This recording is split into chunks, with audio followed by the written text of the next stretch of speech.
Okay, this is Monday, May 30th at 3 p.m. So, got the trailer in, the RV, fifth wheel, whatever you want to call it.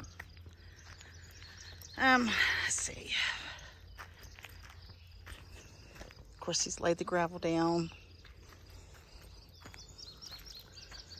I went and put out a bunch of driveway lights. Just threw them out there real quick, solar. That helps. The blueberry plants that I had planted once before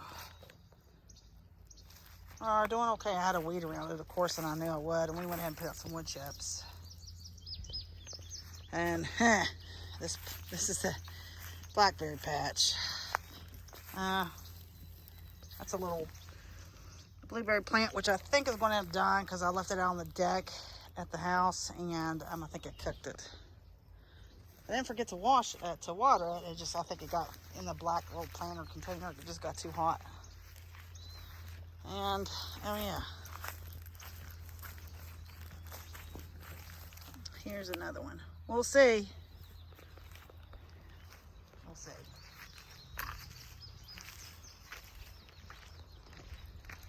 So, I had previously, this past early spring, late winter, come through here and thinned out some of these blackberries, but you can't tell now. Here is the culverts, and they got a lot of rain. And you kind of see where it's still wet. But all around through here, of course the blueberries right there, assuming it makes it. All around through here,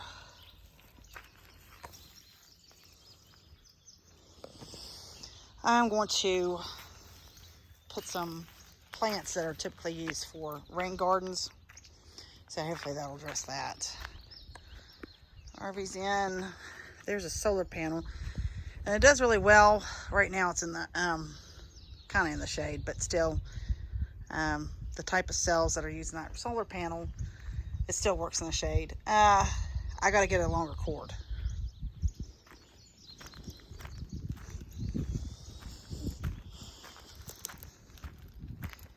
I got to get a longer cord for this, but my plans are to right around in here. I'm going to put put up a pole and some shelving that I can turn, like so it'll pivot, and probably two 300-watt solar panels on there, and that way they'll be in complete sun all the time, and I can always come out here and turn it to the direction of the sun if need be, and then get some heavy-duty batteries. Right now that's inside is just a lead acid battery, but I need to get lithium ion. I'll probably make it a huge battery bank, because right now we've been using that generator for the electrical outlets, because everything runs off battery and propane except the outlets in there. I mean, all the lights, the water pump, the furnace, all that'll run off battery and of course propane. So the refrigerator runs off propane, the stove runs off propane, so all that's good. So we just really need the generator if we want to plug something up. And we've got a Jackery, which is not out here. Most of the stuff we want to plug up, we just use that. And that solar panel actually charges the, I think that's only 100 watt. It's a, let's see, Renogy. It's just 100 watts, but it charges the Jackery really fast. And it's our trailer. We still got to get out of here. That's what we're going to be doing today. Fire pits. And when I was out here last time, I think it was back in April. It was April. I planted potatoes, and Hubs is actually on the way to pick up some straw because I'm not mounting these. I'm just going to mound them with straw as opposed to dirt. This side are Kennebecks, and the taller ones, which you may or may not be able to see. The ones that are taller are actually red Pontiacs. Okay.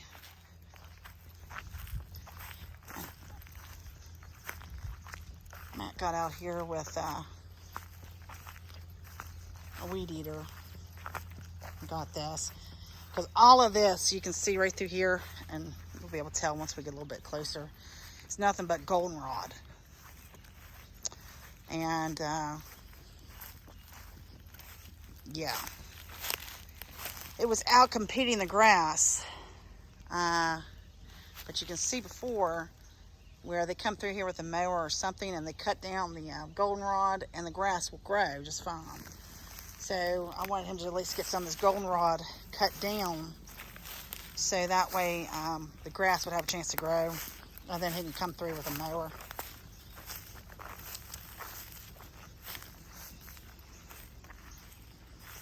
Of course, you know, the property goes all the way down there to the stream.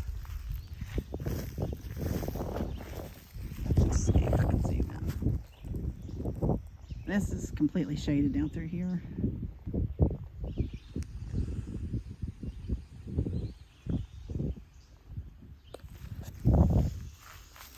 And these are the apples that I planted back in April.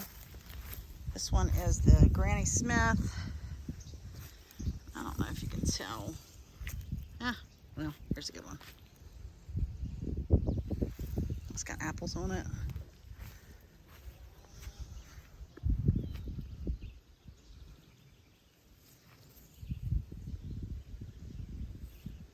There's probably about 30-ish on this one.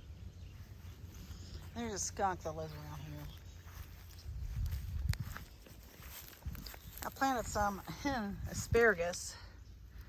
Had extra plants that were growing up in my garden beds from where I mulched my garden beds with asparagus ferns over the winter,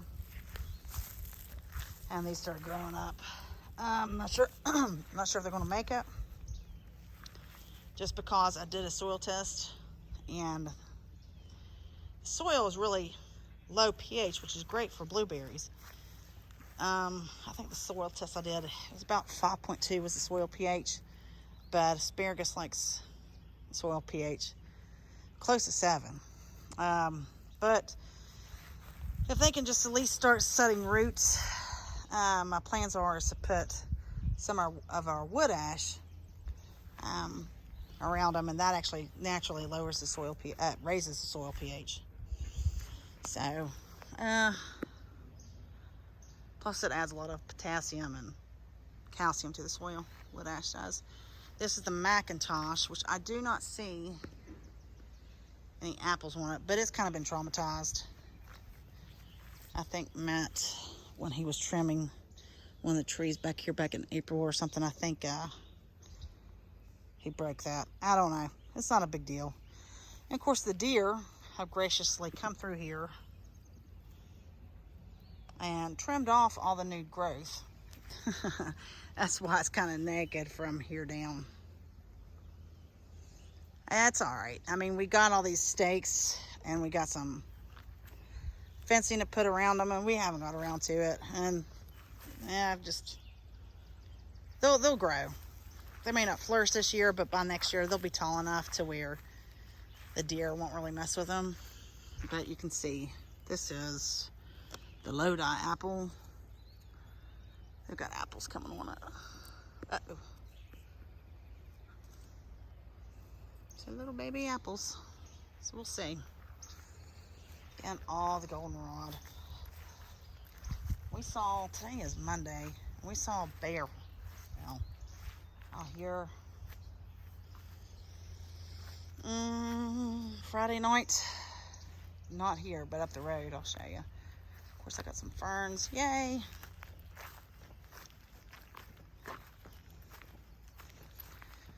And every time we're up here,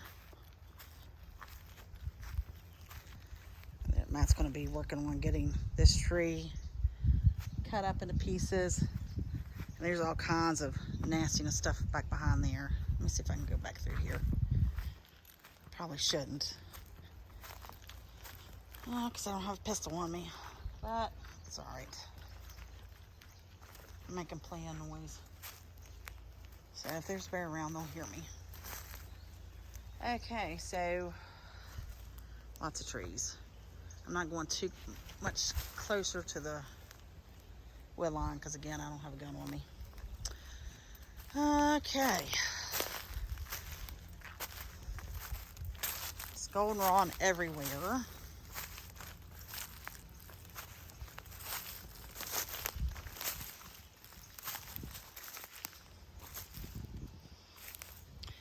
Neighbor told us that they've never seen copperhead out here. Oh, look. That right there is yarrow. Yay. They've never seen copperhead up in this area. I didn't figure there would be just because of elevation. This is at 3,400 feet. I do expect to possibly see timber rattlers though. But you can see the remnants of the barbed wire fence. And there's our wood pile, wood shaving pile. And that's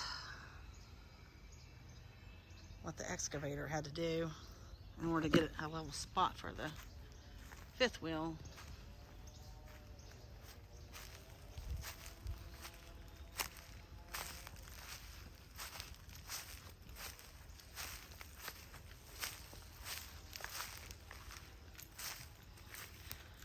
That's about at its high point.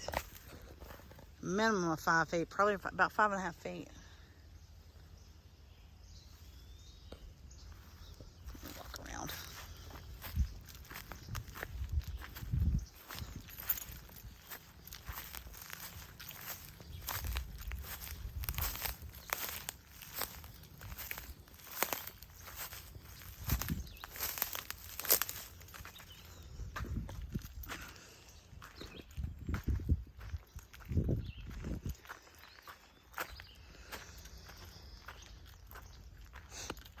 And for water, I just rigged this up, and of course, we didn't have time to really get more secure attachments. We used Gorilla Tape. It's the RV gutter, and it's supposed to be up about another 4 inches, but it dropped because the Gorilla Glue kind of, Gorilla Tape kind of gave out. I'll get some brackets or something up on there to fix it next time we're down. That's just a regular funnel with a knee-high pantyhose to filter all the debris. There's one there, and another one there, and then it comes down to a T right here. Then hits another filter. This is a RV carbon filter. Got an attachment there. And right now I don't have the pitch. I don't have it pitched right. And look, the duct tape came off. Anyways, it goes right in here into the freshwater tank. Once I have the pitch right. But the first night we were down here, I tested it just to see if it would work. And I ran a couple inches, and even with it not being pitched and not being tweaked, because we were losing half the water anyways, we just had to hurry up and get this system up before it rained. I might do that before we leave today. I don't know. I think that's a 65-gallon freshwater tank, and it filled it up in no time. And it's rained on and off the past several days, and our tanks are still full. But I'm going to be getting a cistern. I think like a 300-gallon cistern. I'm putting it right here, and then the hose will go right into that. But I have to check to see what kind of fittings I need. All that good stuff. But yeah, it worked.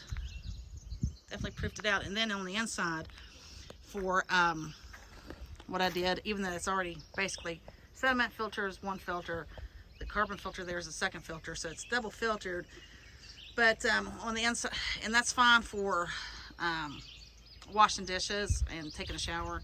But for drinking water, just to be on the safe side, I got a Berkey water filter, and I fill it up in the sink. And of course, that's the third filter. That's for the potable water. I mean, even with that blue filter, that should be sufficient. But yeah, never be safe than sorry. It's better to be safe than sorry, rather.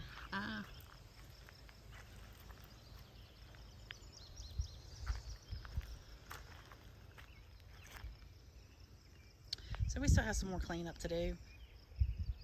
The selling agent left 2 signs on our property, never came and got them, so we got to drop these off to her office today. But yeah, that's it for now. All right, see ya. Bye.